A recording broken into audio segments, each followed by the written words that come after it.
সাংবাদিকদের মুখোমুখি হয়ে অধীর রঞ্জন চৌধুরী বাংলাদেশ প্রসঙ্গে বিস্ফোরক মন্তব্য করেন। তিনি বলেন, বাংলাদেশের মধ্যে অন্তর্দ্বন্দ্ব তীব্র হচ্ছে। চীন, পাকিস্তান ও বাংলাদেশ মিলে এক নতুন অ্যাক্সিস তৈরি হচ্ছে। বাংলাদেশ মিনি পাকিস্তানে পরিণত হতে পারে। দেখুন, চীন, পাকিস্তান, বাংলাদেশ নতুন অ্যাক্সিস তৈরি হওয়ার চেষ্টা করছে, সঙ্গে মায়ানমার।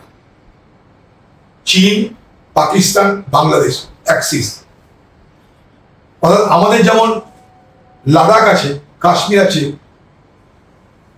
ঠিক পাশাপাশি আরেকটা ফ্রন্ট চীন চাইছে আমাদের পাশে তৈরি, সেটা বাংলাদেশ, তার সঙ্গে মায়ানমার।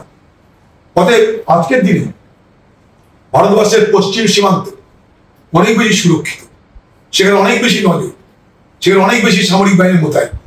পূর্ব প্রান্ত মানে বাংলাদেশ সীমান্ত, মায়ানমার সীমান্ত অনেক বেশি ভেদ্য, সহজে যেখানটায় প্রবেশ করতে পারে তারা।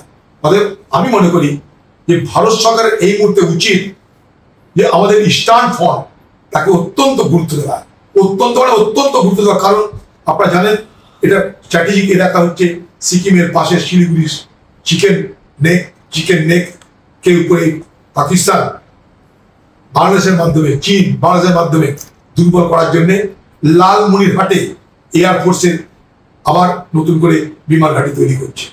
আমি খুবই চিন্তিত। ওদিকে ঢুকলাম, এদিকে চিকেন নেক, পাশে বাংলাদেশ, পাশে মায়ানমার, আমরা যাব কোথায়?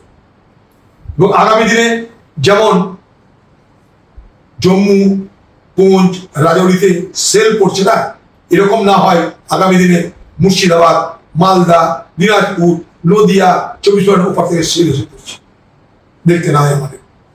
Bureau report, ND Bangla news.